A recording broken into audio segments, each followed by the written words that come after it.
ఈ లోకపరమైన జ్ఞానంతో బైబిల్ను చదివితే బైబిల్ డిగ్రీ నువ్వు పొందుకోవచ్చు. ఆ బైబిల్ డిగ్రీ నీకు ఈ భూ సంబంధమైనది, అది నీకు కొద్ది కాలము నీతోని నేను నడిపిస్తుంది, నీకు పనికి అవసరంకి పనికొచ్చేది. కానీ దేవుడు అనుగ్రహిస్తున్న జ్ఞానాన్ని మనము పొందుకోవాలి. ఇప్పుడు మన దేవుడు ఎవరో మనం తెలుసుకోవాలంటే our earthly wisdom is not enough, but we want a heavenly wisdom from God. దేవుని యొక్క ఏమంటారు దైవిక జ్ఞానము మనము దేవుణ్ణి అడిగి పొందుకున్నప్పుడు ఆయన ఎవరో మనము తెలుసుకునే వారిగా మనం ఉండగలం. మన జీవితాల్లో అలవాటు ప్రకారము మనకి దేవుడు అనుగ్రహించిన జ్ఞానాన్ని బట్టి ఈ లోకంలో ఆ జ్ఞానంతోనే మనం చదువుకుంటూ వెళ్ళిపోతున్నాం. కానీ దేవుడిస్తున్న జ్ఞానాన్ని మనము పొందుకోలేని వారిగా మనం ఉంటూ ఉన్నాం. ఈరోజు ఉదయకాలము ఫాస్టింగ్ ప్రేయర్లో కూడా అదే మన దేవుడు అంటే how great is our God. ఎంత గొప్పవాడు మన దేవుడు.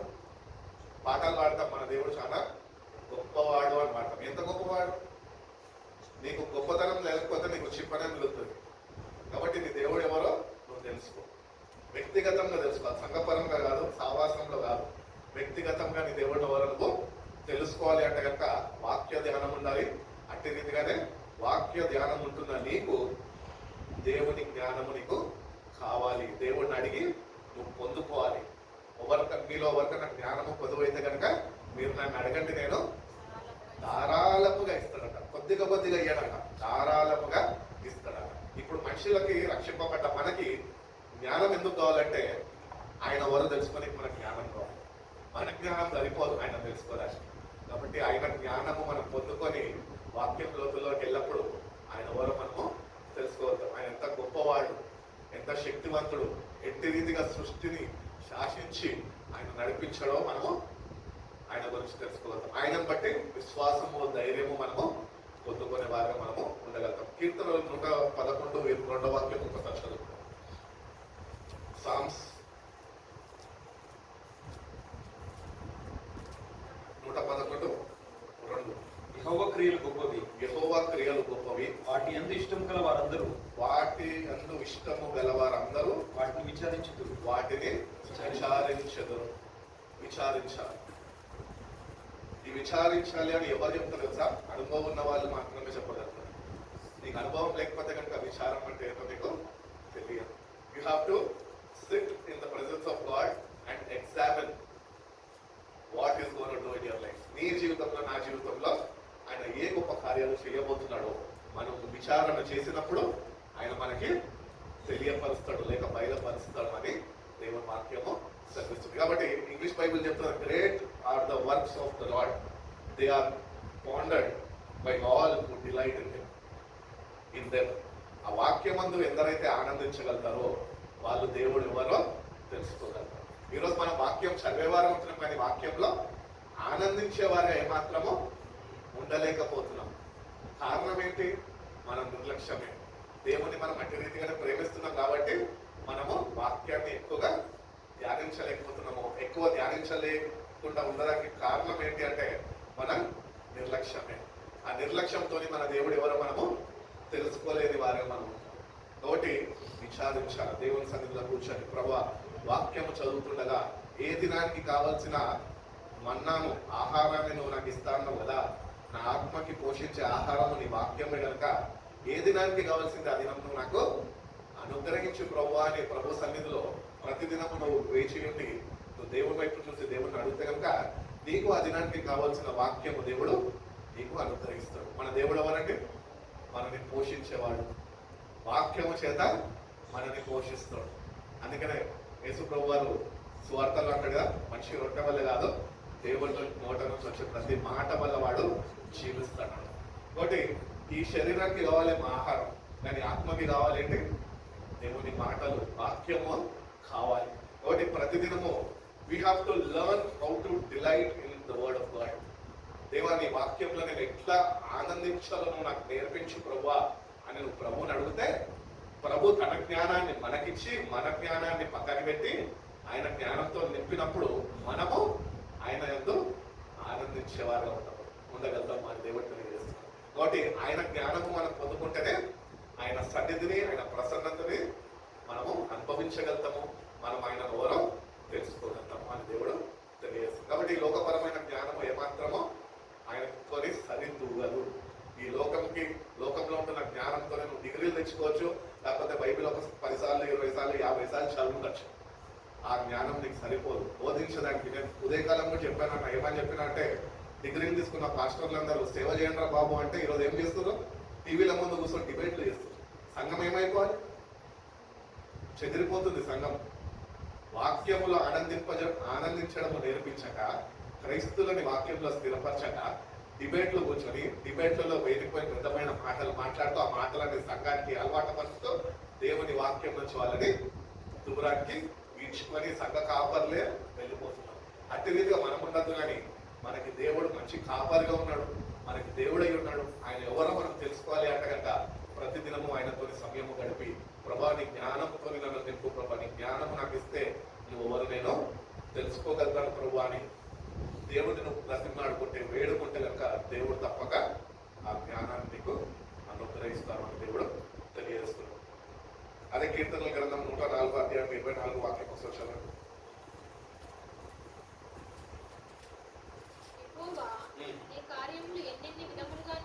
ఎన్నెన్ని విధములుగా ఉన్నవి? జ్ఞానము చేత నీవు అన్నిటిని నిర్మించితివి. నీవు కలుగజేసిన వాటితో భూమి నిండి ఉన్నది. Because of God's wisdom only this earth is filled with you and me. ఈరోజు నువ్వు నేను భూమిలో ఉన్నాము అంటే కేవలం అది దేవుని జ్ఞానం. అంత మాత్రమే కాక ఈరోజు రక్షణ మనకు అనుగ్రహింపబడ్డదంటే ఏదో రక్షణ ఉట్టిగా ఇచ్చేయలేదు దేవుడు. దేవుడు జ్ఞానాన్ని ఉపయోగించి, ఆయన జ్ఞానాన్ని ప్రదర్శించి, ఆ జ్ఞానము ద్వారా తన ప్రియ కుమారుడైన యేసుక్రీస్తును ఈ భూమిపైకి పంపించి పాపులైన మన కొరకు ఆయన ప్రాయశ్చిత్త బలిగా తను తాను అప్పగించుకొని బలియాగమైపోయి, ఆ బలియాగము ద్వారా ఆయన యందు విశ్వసించిన వారు, ఆయన యందు నిరీక్షణ కలిగిన వారు అందరూ ఈరోజు రక్షణలో నడిపింపబడ్డారు. కాబట్టి దేవుని జ్ఞానము చేతనే ఈరోజు మానవునికి రక్షణ అనుగ్రహింపబడ్డది. ఆ దేవుని జ్ఞానమే లేకపోతే కనుక ఈరోజు మానవుడికి రక్షణ ఏమాత్రమో అనుగ్రహింపబడేది కాదు. కానీ దేవుడు తన స్వరూపంలో మనం చేసుకున్నాడు కనుక మనల్ని రక్షించుకునే దానికి ఆయన జ్ఞానాన్ని ఆయన ఉపయోగించి, ఆ జ్ఞానము చేతనే ఈ అద్భుతమైన రక్షణ బాటలో మనందరినీ ఆయన పిలుచుకున్నాడో లేక చేర్చుకున్నాడు. కాబట్టి దేవుని జ్ఞానము చాలా విలువైనది. దేవుని సన్నిధికి వచ్చిన మనము జ్ఞానము లేక మనం ఉండదు, కానీ దేవుని జ్ఞానముతో మనము నింపబడాలి. ప్రతిదినము వాక్యము చదువుతున్న మనము, ధ్యానిస్తున్న మనము ఎవ్రీడే నీ జీవితంలో నువ్వు దేవుని జ్ఞానముతోని అంచెలంచెలుగా నింపబడాలి. జ్ఞానము పొందుకోవాలి. అందుకనే హోషేయ గ్రంథంలో అంటాడు కదా, జ్ఞానము లేక నా ప్రజలు నశించిపోతున్నారు. దేనికి కావాలి జ్ఞానము? నువ్వు ఇచ్చిన రక్షణను ఎట్టి రీతిగా కాపాడుకోవాలో దానికి దేవుని జ్ఞానము చాలా అవసరము మనకి. ఆ జ్ఞానము లేక రక్షణ పొందుకున్నాను, నీళ్ళలో మునిగాను, సంఘకి సభ్యుడిని, నేను సంఘంలో చేర్చబడ్డాను, సంఘంలో ఒక మెంబర్ని అంటే సరిపోదు. అది రక్షణ నీకు అనుగ్రహించు. కానీ రక్షణ అనుగ్రహించేది ఏంటి అంటే దేవుని జ్ఞానమే.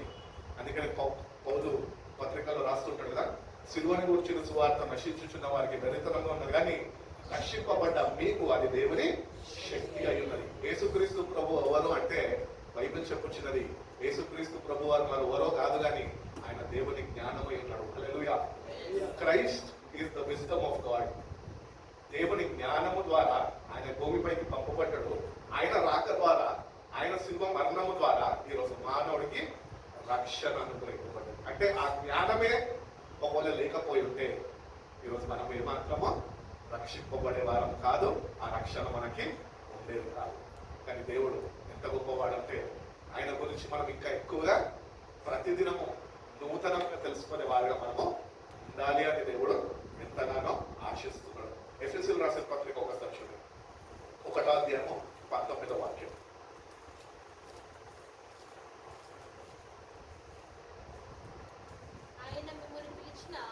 ఆయన మిమ్మల్ని పిలిచిన పిలుపు వలన నిరీక్షణ ఎట్టిదో, పరిశుద్ధులలో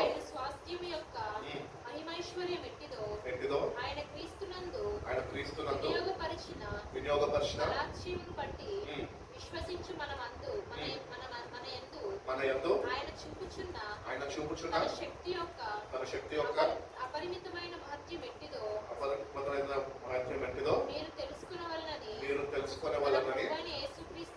మన ప్రభు అయిన యేసుక్రీస్తు యొక్క దేవుడైన మహిమా స్వరూపియగు తండ్రి దేవుడు యొక్క మహిమా స్వరూపమైన తండ్రి తన్ను తెలుసుకున్నట్టు యందు మీకు నీకు జ్ఞానమును ప్రత్యక్షత గల మనస్సును అనుగ్రహించినట్లు నేను నా ప్రార్థనలో మిమ్మల్ని గురించి విజ్ఞాపన చేయుచున్నాను. నేను నా ప్రార్థనలో మిమ్మల్ని గురించి విజ్ఞాపన చేస్తున్నాను. భక్తులు చూడండి, దేవుణ్ణి మనం తెలుసుకోవాలని, దేవుని జ్ఞానము, దేవుని యొక్క శక్తిని మనం తెలుసుకోవాలని ఆయన విజ్ఞాపన చేస్తున్నాడు. అంటే దేవుని జ్ఞానము కొరకు మనుషులైన మనకు ఈ పత్రిక అందింపబడ్డది కనుక దేవుని జ్ఞానము కొరకు మన కొరకు ఒక దేవుని సేవకుడు ఆయన విజ్ఞాపన చేస్తున్నాడు. ఏంటంటే, దేవా, నీ బిడ్డలని ఈ పత్రిక ద్వారా, నీ మాటల ద్వారా, నీ జ్ఞానంతో, నీ శక్తితోని వాళ్ళని నింపు ప్రభు అని మధ్యవర్తిగా ఉండి విజ్ఞాపన చేస్తున్నాడు. మనకి దేవుడికి మధ్యవర్త యేసుక్రీస్తు ప్రభు. కానీ సంఘానికి పౌలుని వాడుకొని పత్రికలు రాయించి ఆయన ద్వారా ఆ మాటలు మనకి అందజేసి ఉన్నారు. కాబట్టి we have to know the power of God, the strength of God, the mighty works of God. ఉదయకాలంలో కూడా దేవుడి వాక్యాన్ని చిన్నగా ధ్యానిస్తున్నప్పుడు అనుకోకుండా వాక్యము ధ్యానిస్తుంటే ఫ్రైడే ప్రేయర్ పనులున్నాయి వెళ్ళిపోవాలి అనుకున్నాం, కానీ అద్భుత రీతిగా దేవుడు దాదాపు ఒక గంటన్నర వరకు ఆ వాక్య ధ్యానము చేసే కృపను అనుగ్రహించింది. అది మాటలు చెప్తున్నప్పుడు దేవుడు ఎవరో తెలుసుకోవాలి అంటే కనుక మన దేవుడు ఎవరో, నువ్వు ఎవరు ప్రభు అని అడగక్కర్లేదు. నువ్వు ఉంటున్న నీ సృష్టిని చూసినప్పుడు నీ దేవుడు ఎవరో నీకు తెలవాలి. ఉదయకాలం మనం ఎప్పుడో లేస్తాం, అలారం పెట్టుకొని లేస్తాం, కానీ ఉదయకాలము సృష్టి మొత్తం దేవుడిని స్తుతించడానికి ఎప్పుడు తెల్లవారుతుందా అని సృష్టి మొత్తం వేసి ఉంటుందంట. ఆకాశంలో పక్షులన్నీ నా ప్రభుని స్తుతించాలి, నా సృష్టికర్త అయిన దేవుడిని నేను స్తుతించాలని వేకుచామని అవి ఆయన వైపు ఎదురు చూస్తాయట.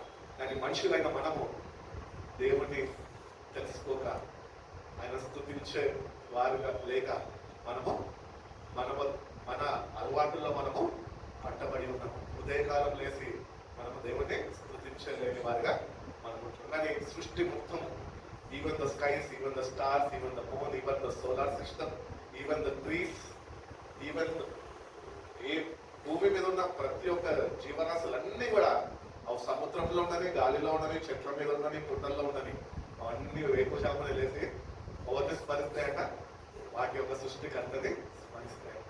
కానీ మనమేం చేస్తాం? మనం ఇంకా ఆయన వరం తెలుసుకోలేదు కాబట్టి ఆయనని స్తుతించలేని వారిగా మనము ఉంటున్నాం. కాబట్టి దేవుడి దగ్గరకు వచ్చిన మనం వాక్యము చదువుతుండగా వాక్యము చేత మన మనోనేత్రాలు వెలిగింపబడాలి. మన మనోనేత్రాలు ఈరోజు ఎట్లున్నాయి? ఈ యుగ సంబంధమైన దేవత మీ మనోనేత్రాలకు గుడ్డితనము కలిగేది. ఈ గుడ్డితనంలో ఉన్నాం. ఈ గుడ్డితనం నుంచి విడుదల పొందుకోలే కానీ వాక్యము చదువుతున్నాం.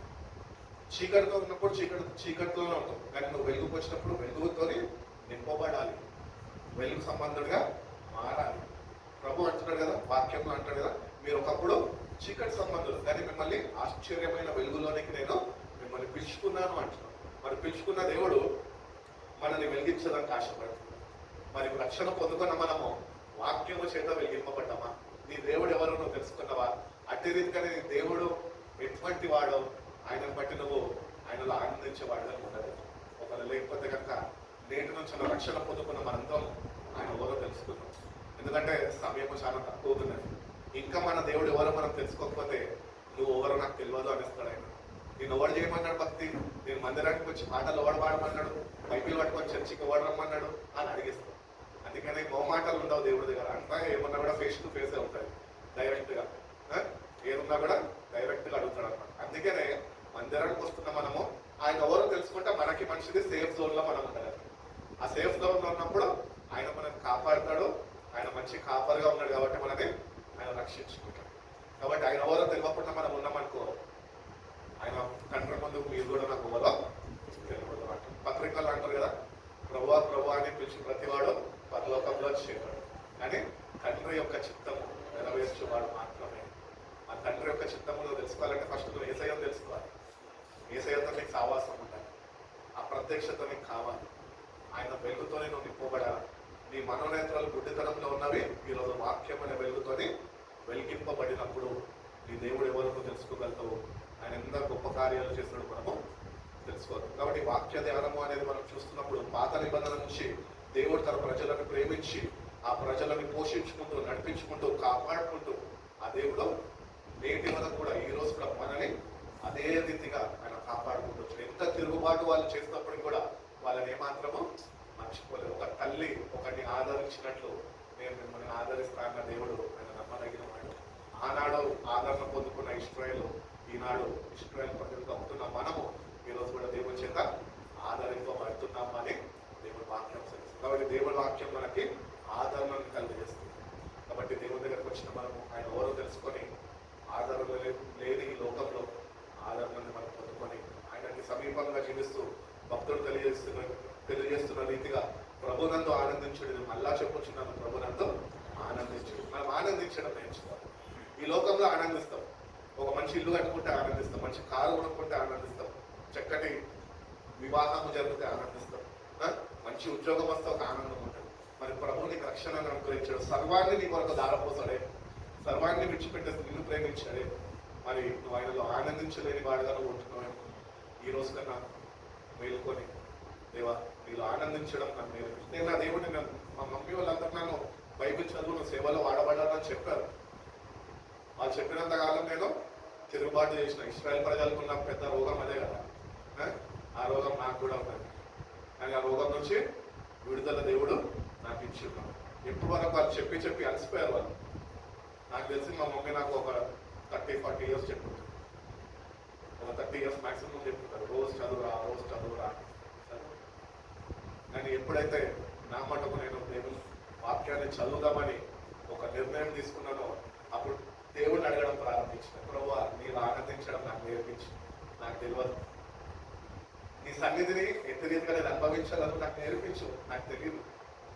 ప్రతి ఒక్కటి నువ్వు నాకు నేర్పించాలి. ఎందుకంటే నువ్వు నన్ను నిలబడి పెడతాను, నాకు మాటలు రావు, ఎవరితో మాట్లాడలేను. నన్ను నిలబడి పెట్టడం నాకు నేర్పిస్తే నేను వాళ్ళకి చెప్పగలుగుతాను.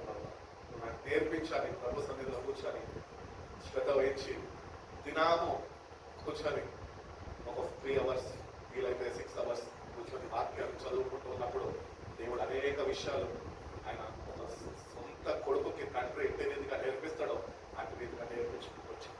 అప్పుడు దేవుని సన్నిధిని గుర్తించగలిగాను, ఆయన సావాసాన్ని గుర్తించగలిగాను. ఆ సావాసంలో ఎట్టి రీతిగా ఆనందించాలో ఆయన నేర్పించుకుంటూ వచ్చాను. కాబట్టి ఈ లోకంలో ఏవేవో ఉంటే అవే చాలు, అవే మనకి ఆనందాన్ని ఇస్తాయి అనుకున్నా నేను ఈరోజు ఈ లోకంలో నాకు ఏవద్దు, కేవలం దేవుని వాక్యం ఉంటే చాలు. దానిలో ఆనందిస్తూ మనము ఉండేవారు. అందుకే కీర్తనకారుడు అంటాడుగా, దివారాత్రులు ధ్యానించేవారు ధన్యులు. దివారాత్రము మనం ధ్యానించాం. యెహోవా ధర్మశాస్త్రంలో దివారాత్రులు ధ్యానించేవారు మనము ఉంటారు. అప్పుడే ధన్యకరమైన జీవితం దేవుడు మనకి అనుగ్రహించారు. ఒకవేళ ధ్యానించకపోతే ఎవరు మనం? ధన్యులకు ఆపోజిట్ ఎవరు? అన్యులు. అన్యులై ఉన్నాం కాబట్టే వాక్యాన్ని చదువు, వాక్యంలో ఆనందించం, దేవునితో సావాసం కలిగి జీవించం, అన్యులతో కలిసి అన్యుల అలవాట్లు నేర్చుకొని అన్యులు లాగానే జీవిస్తాం. దేవుని బిడ్డలుగా ఉండి కూడా అన్యులుగా జీవించడం ఎంత దేవునికి అవమానకరం. కాబట్టి దేవుని బిడ్డలుగా రక్షణ పొందుకుని మనందరము దేవుళ్ళు ఆనందించడం నేర్చుకోవాలి. ఆయన సన్నిధానం పాడతామండి, సన్నిధానంలో సంపూర్ణ సంతోషం, విలువైన అవకాశం. నిజంగా ఏవైతే మనం మన జీవితంలో కోల్పోయినామో అవన్నీ తిరిగి పొందుకొని కృపని దేవుడు తన సన్నిధిలో ఉంచాడు. మనం అయ్యో ఇది అయిపోయింది, నా జీవితం ఇంతే అనుకుంటాం. నేను అనుకున్నా నా జీవితం ఇంతే, ఫుల్ స్టాప్. నేను నా జీవితాన్ని ముగించుకుందామని ఎన్నోసార్లు ఆలోచన కలిగి ఉన్నాను, ప్రేరేపింపబడ్డ దురాత్మతో. అప్పుడు నేను ఒకవేళ నిజంగా నా జీవితం ఇంతే అనుకుని ఉంటే ఇప్పటికి నేను ఇక్కడ ఉండేటోని కాదు, సమాధిలో ఉండేటోనే, సమాధి మీద గడ్డి కూడా వచ్చేసేది.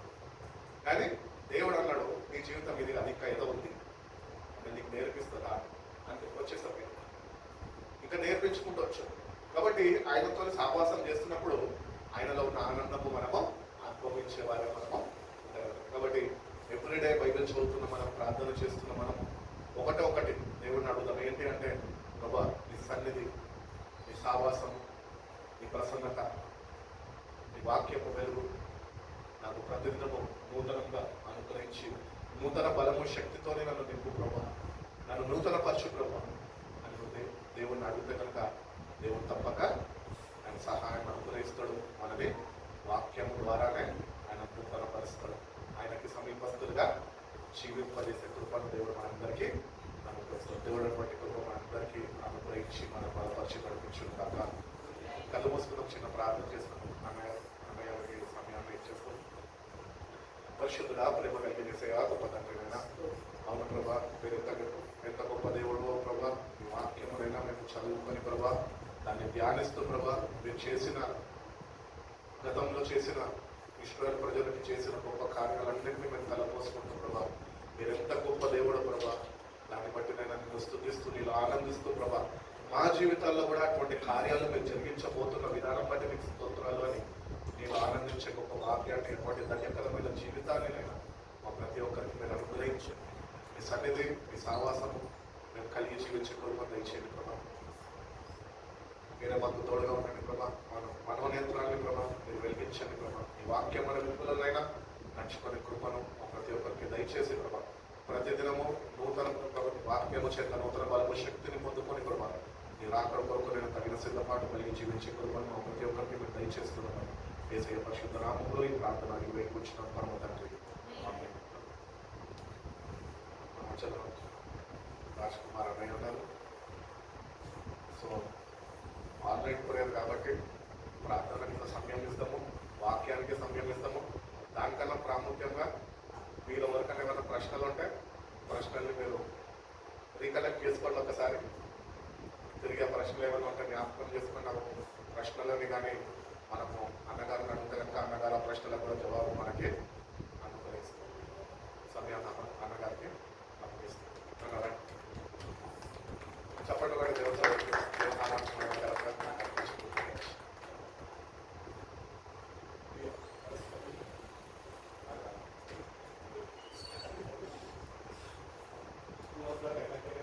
Praise the lord. హల్లెలూయా, హల్లెలూయా. దేవునికి మహిమ. ఆన్లైన్ అంటేనే కొంచెం ఇబ్బంది కదా, ఎందుకంటే రాత్రి అంతా కూర్చోవడం అంటే మంచిగా నిద్రించే టైం, మంచిగా పడుకునే సమయం కూర్చోవడం అది ఇబ్బందికరం. కానీ బైబిల్ గ్రంథములో ఈ ఇబ్బందికరమైన సమయాన్ని దేవునికి